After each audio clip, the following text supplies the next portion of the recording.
Salut tout le monde, j'espère que vous allez bien les amis. On est parti pour une nouvelle vidéo. On va évidemment revenir sur ce qui s'est passé hier du côté du Bernabéu et ce duel tant attendu en Liga entre le Real et Gérone. Avant de débuter les amis, n'hésitez pas à vous abonner à la chaîne. On n'est pas très loin des 60 000 abonnés. N'hésitez pas non plus à lâcher un petit pouce bleu pour évidemment continuer à faire croître la chaîne, à la faire grandir. Et puis voilà, si vous appréciez le contenu, n'hésitez pas à lâcher un petit pouce bleu ou un abonnement, ça fait toujours plaisir. On démarre les amis avec les deux unes des quotidiens madrilènes. Le quotidien AS qui titre Reyes de la Liga, le Real roi de la Liga. On va en parler tout au long de cette vidéo d'une prestation ultra aboutie des merengues hier face à Gérone. C'est pas compliqué, je pense tout simplement que au niveau du contenu et en plus de ça du résultat, puisque les deux hier étaient liés, je pense sincèrement que c'est le meilleur match du Real depuis le début de saison. Pourtant on en a eu des bons matchs, mais je pense sincèrement que hier tout a été parfait côté merengue. On enchaîne la une du quotidien Marca qui titre Un Madrid des ciné, un Real de cinéma. Et après ils ont mis comme si c'était des Oscars pour les prestations de certains hier, comme Vinicius, qui a été exceptionnel, comme Kroos, Bellingham, comme Carlo aussi, comme la défense, parce que faudra en parler aussi, le Real qui a joué sans défenseurs centraux hier de métier et qui pourtant s'en est sorti indemne. La petite stat aussi qui montre à quel point le Real est sur une série complètement dingue en Liga. Alors là vous voyez WWD, c'est win et draw, c'est match, c'est victoire tout simplement et match nul depuis la défaite lors du derby. Donc c'était, je crois le derby c'était, c'est marqué, c'était au mois de septembre le derby. Le Real est sur une série de 18 matchs consécutifs en Liga sans la moindre défaite en Liga, les amis, sans la moindre défaite, 41 buts inscrits, 9 buts concédés, les stats sont assez impressionnantes, 9 buts concédés en 18 matchs, c'est pas compliqué, c'est un but tous les deux matchs, 10 clean sheets, et donc maintenant le Real qui prend le large un petit peu au niveau du classement. On va regarder dans quelques instants. Victoire 4-0 hier pour le Real face à Gérone. Le message est passé. Gérone n'a pas les armes pour lutter avec le Real. Alors évidemment rien n'est fait, parce que le Real pour le moment n'a pas traversé de tempête en Liga, de séries plus compliquées, parce que les merengues arrivent toujours à s'en sortir, donc rien n'est fait jusqu'à la fin de saison, mais en tout cas là il y a quand même vraiment un grand pas en avant réalisé par les merengues, et quand on voit cette équipe jouer de cette manière hier, on se dit que si elle continue sur cette lancée jusqu'en fin de saison, il y aura certainement un titre en Liga, et que en Ligue des Champions aussi, les merengues peuvent aller très très loin. Victoire 4-0, ouverture du score de Vini à la 6e, but exceptionnel de Vinicius. Ensuite on a eu un doublé de Bellingham, le deuxième d'ailleurs à la 35e est très joli, où il vient dribbler le gardien sur une ouverture là aussi magnifique de Vinicius. 54e, Bellingham aussi qui marque de près sur un gros boulot de Vinicius, mais il n'y aura pas de passe D pour Vini, mais en tout cas il a fait un boulot sur cette action qui est incroyable. 61e, le but de Rodrigo sur un service de Vinicius. Donc vous avez compris, Vinicius il est impliqué sur les 4 buts, il y a un but, 2 passes D pour Vini hier. Le but de Bellingham, le deuxième, c'est Vinicius qui a fait tout le travail. Penalty raté à la 90e par Rossellou. Bon, ça n'a pas forcément beaucoup d'incidence. Penalty d'ailleurs qui a été obtenu par Arda Güler. Le match, les amis, alors vous voyez le résultat, 4-0. C'est tout à fait logique. Gérone n'a pas existé au cours de cette rencontre. On a dit que c'était le plus bon match du Real depuis le début de saison. Je pense aussi qu'on peut dire que c'est le plus mauvais match de Gérone cette saison, certainement avec le match aller face au Real, parce que Gérone hier c'est 0 tir cadré au cours de la rencontre, 5 petits tirs dans cette rencontre pour Gérone et 0 cadré. Autrement dit, Andriy Lunin n'a absolument rien à faire hier.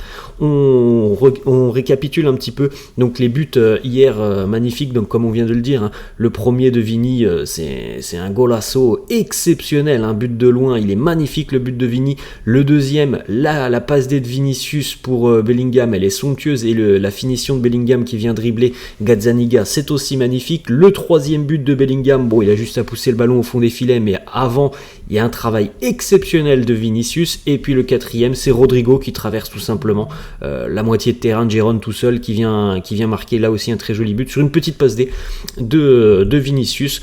Le classement de la Liga, les amis, donc après 24 journées, alors évidemment il y a encore des matchs aujourd'hui, mais en tout cas le Real et Gérone en tête ont 24 journées de reste de jouer. Il ne reste plus que 14 matchs en Liga pour le Real et Gérone, 15 pour le Barça qui jouera ce soir.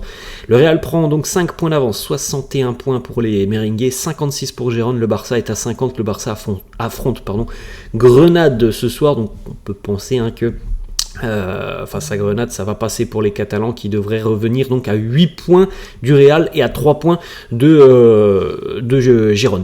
On continue les amis avec la hitmap de Vinicius. Vinicius évidemment hier il a été élu homme du match de cette rencontre. Regardez la hitmap avec les zones de chaleur, les zones rouges pour Vinicius. C'est très très impressionnant parce que je vous l'avais dit hier dans la vidéo d'avant-match, je vous avais dit ce match face à Gérone, c'est un match qui peut correspondre parfaitement à Vinicius, à son style de jeu, parce que cette équipe de Gérone, elle laisse beaucoup d'espace, elle laisse beaucoup de profondeur dans le dos de ses défenseurs, et je pense que vous l'avez vu comme moi sur cette rencontre, Vinicius, il s'est régalé, il a été monstrueux avec un but, 2 passes D, ça aurait pu franchement faire 3 passes D, ou 2 buts de passe D, parce qu'il n'était pas loin de marquer sur le 2e but de Bellingham, mais il a été exceptionnel, il s'est régalé. Quand on lui donne l'opportunité d'avoir beaucoup d'espace, Vinicius, évidemment, il sait faire mal.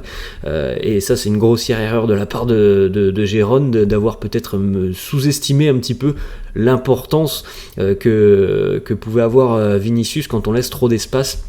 Mais je vous en avais parlé hier, voilà, pour moi cette équipe de Gérone elle pouvait pas jouer contre nature, elle est venue jouer comme elle le fait depuis le début de saison en laissant beaucoup d'espace, mais voilà, c'était couru d'avance que Vinicius allait vraiment s'éclater sur cette rencontre, et c'est ce qu'il s'est passé. Vinicius hier, c'est un but et 2 passes D, je suis allé vérifier même juste avant la vidéo sur le site de la Liga, c'est bien 2 passes D accordées à Vinicius, 3 passes clés dans cette rencontre, 5 dribbles, 4 tirs, 6 duels gagnés, homme du match.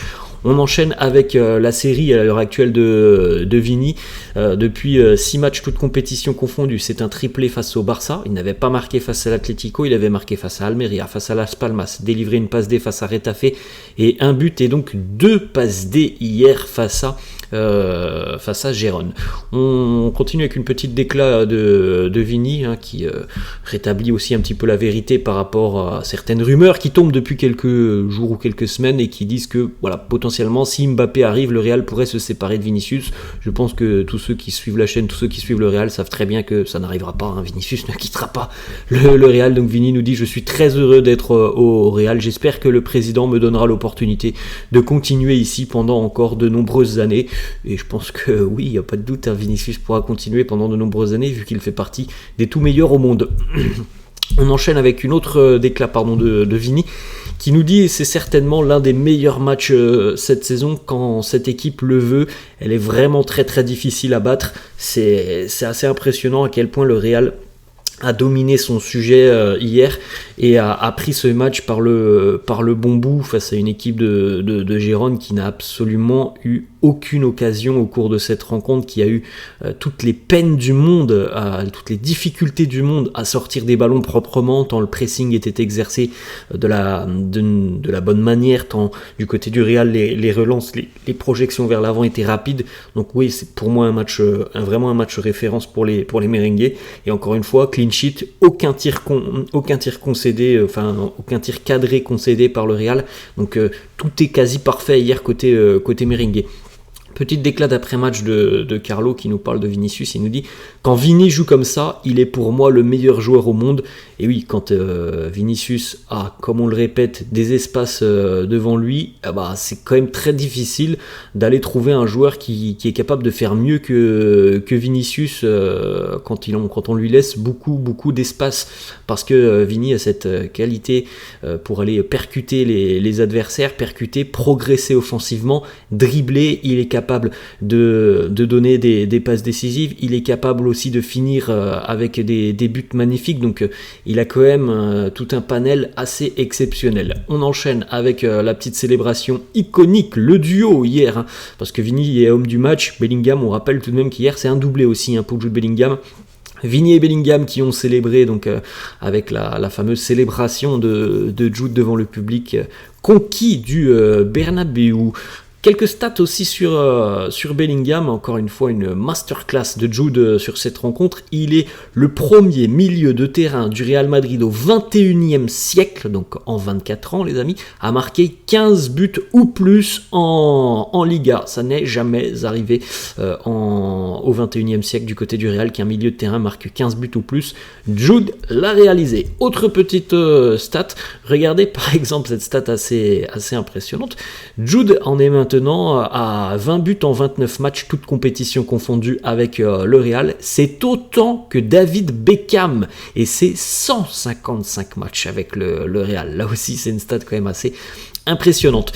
On regarde les petits commentaires sur les réseaux sociaux de toute l'équipe voilà, qui est venue féliciter un petit peu Jude pour sa nouvelle prestation exceptionnelle, parce que Bellingham c'est un joueur qui est sur une phase ascendante, qui est sur une régularité de prestation depuis le début de saison assez exceptionnelle, et c'est un homme aussi de grands matchs, Jude Bellingham, hein. Peu importe l'adversaire, on l'a vu en Ligue des Champions aussi, par exemple face à Naples, on l'a vu face au Barça, on le voit hier, c'était un gros duel face à Gérone. C'est quelqu'un voilà, qui marque, qui est décisif, et pas uniquement contre les petites équipes, hein. C'est pas du tout le cas de Jude, qui est vraiment hyper régulier, peu importe l'adversaire en face. On a malheureusement une mauvaise nouvelle au cours de cette rencontre. Bellingham a été remplacé un petit peu avant l'heure de jeu en seconde mi-temps, visiblement touché au niveau de la cheville. Carlo nous a annoncé en conférence de presse hier, Jude a visiblement une entorse de la cheville. On va évaluer tout ça sur la journée de dimanche, donc aujourd'hui on devrait peut-être avoir des infos sur cette entorse de la cheville pour Bellingham. Pour le moment, Marca annonce qu'il n'est pas exclu que Bellingham puisse disputer la rencontre de Ligue des Champions ce mardi. Bon, après, nous, pour le moment, on peut pas trop être fixé. Tout ce que l'on a vu, c'est que Bellingham, il avait quand même le sourire en fin de rencontre, que ça n'a pas l'air, mais bon, il faudra attendre la confirmation. Ça n'a pas l'air d'être une entorse assez sérieuse. Donc voilà, on va attendre un petit peu de voir les examens qui vont être réalisés aujourd'hui. Autre déclat de Carlo qui nous dit on espère évidemment que Bellingham pourra être disponible ce mardi. Peu importe ce qui se passera, s'il ne peut pas jouer, on utilisera Brahim Diaz ou Rossellou et tout se passera bien. On ne peut pas être plus inquiet, et moi je ne peux pas être plus inquiet qu'aujourd'hui. Je vous rappelle qu'aujourd'hui nous avons joué sans nos 4 défenseurs centraux.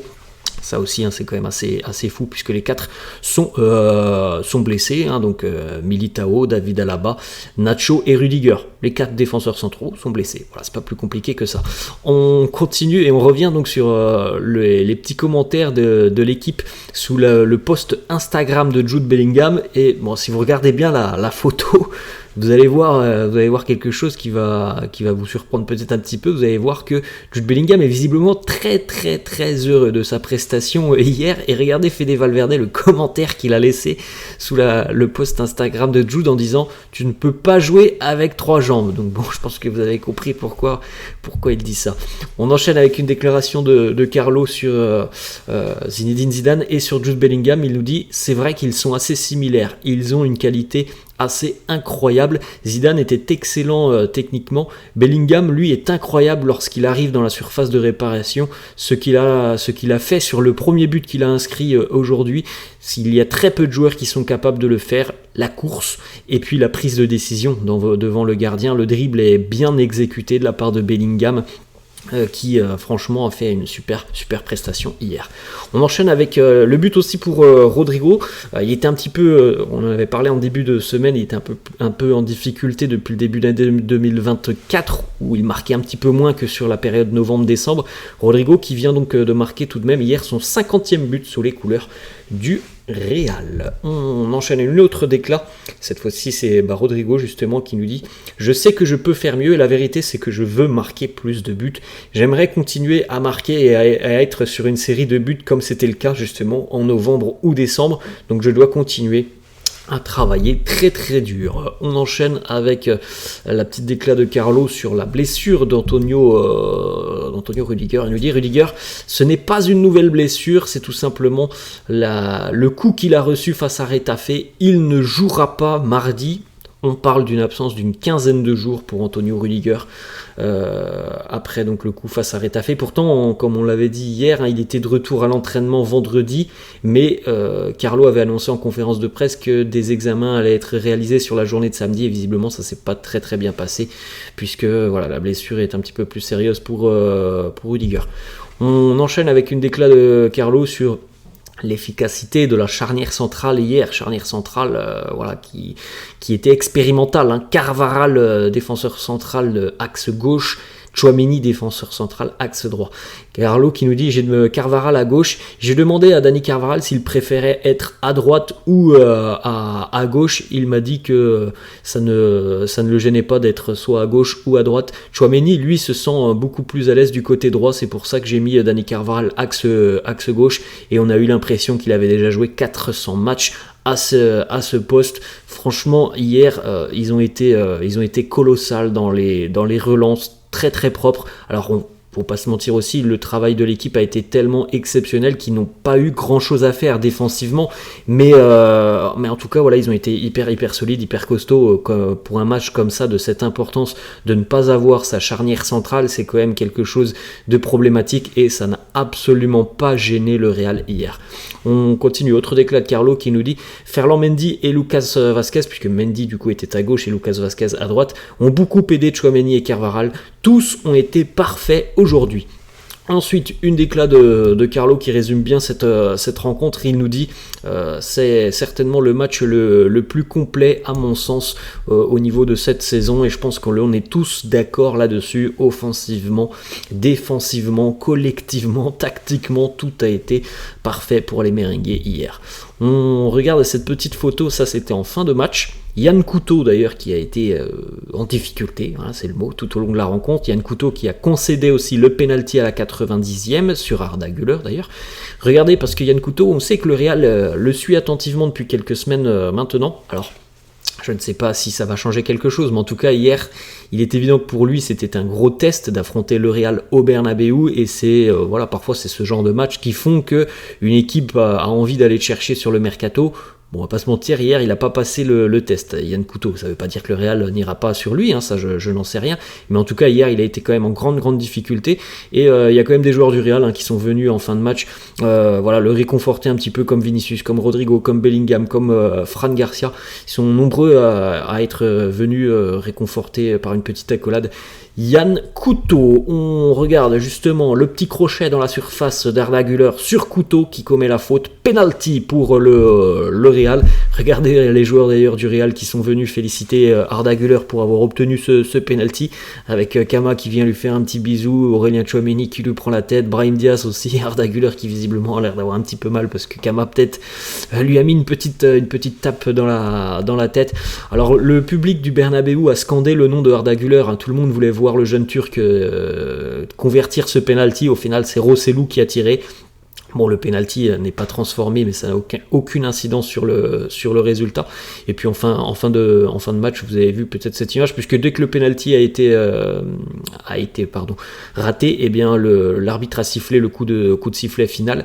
Donc tout de suite, juste après, on a vu la petite accolade tout de même entre Rossellou et Arda Güler. Je pense qu'Arda, lui, il aurait bien aimé tirer ce penalty. Après, quand on connaît un petit peu le joueur, quand on voit comment il est depuis qu'il est arrivé, c'est quelqu'un de très réservé, de timide. Arda Güler, je pense que il n'a pas voulu du tout absolument s'imposer sur ce penalty, prendre le ballon, malgré le fait que le public demandait que ça soit Arda qui tire ce penalty. On continue avec une petite déclat de Andriy Lunin, comme on l'a dit. Lunin, il a rien à faire au cours de cette rencontre, aucun tir cadré pour Gérone. Lunin qui nous dit on a dominé tout le match, le résultat parle pour lui-même. C'est clair, quand tu gagnes 4-0, quand l'autre équipe a aucun tir cadré, je pense qu'il n'y a pas grand chose à dire si ce n'est que le Real a envoyé un message à cette équipe de Gérone. Petite déclat aussi et petit post sur les réseaux sociaux de Fede Valverde avec, vous savez, cette fameuse trend donne-nous le nom de ton idole sans dire qui est ton idole, et il a reposté cette photo de Tony Kroos, et vous voyez derrière Fede avec les yeux, on dirait que c'est un enfant qui regarde Tony Kroos, il a les yeux ébahis, il a le sourire aux lèvres, et il regarde voilà, la prestation exceptionnelle de Tony hier, encore une fois. Regardez, ça ce sont les passes de Kroos hier tout au long de la rencontre. Voilà, que du vert. Encore une fois, il y a un match exceptionnel dans sa maîtrise technique de la part de Tony Kroos. 14 sur 14 en ce qui concerne les longs ballons. Tout est arrivé à bon port, tout est arrivé à destination de la part de Tony Kroos, le sniper. Une déclat de Mitchell, l'entraîneur de Gérone, qui nous dit « Notre championnat, c'est le Betis, c'est la Real Sociedad, c'est l'Athletic Bilbao, c'est Valence. Le Real, le Barça et l'Atlético ne font pas partie de notre championnat. Nous, on se bat pour l'Europe, mais pas pour la Liga. » Mitchell qui a dit aussi qu'évidemment le résultat était tout à fait logique, et que voilà, grossièrement le Real avait remis à sa place Gérone, qui reste tout de même deuxième pour le moment de Liga. On termine les amis avec cette petite déclaration de Florentino Pérez qui met en avant voilà, les célébrations des joueurs hier lorsqu'ils ont marqué. Tous ont montré l'écusson du Real, le logo du Real. Florentino qui nous dit: nous avons des joueurs très très professionnels qui sont tous des purs madridistas. Aujourd'hui, les trois joueurs qui ont marqué ont à chaque fois montré le logo du club. Voilà les amis, la fin de cette vidéo, j'espère que ça vous a plu. N'hésitez pas comme d'hab à lâcher un petit pouce bleu, n'hésitez pas non plus à vous abonner à la chaîne, je vous laisse. Je vous dis à la prochaine, on se retrouve demain évidemment pour une nouvelle vidéo avec le prochain match. C'est le retour de la Ligue des Champions pour le Real, donc encore une fois une très très belle affiche pour les Merengues, ça sera du côté de Leipzig. Je vous laisse et je vous souhaite une bonne journée. Ciao à tous.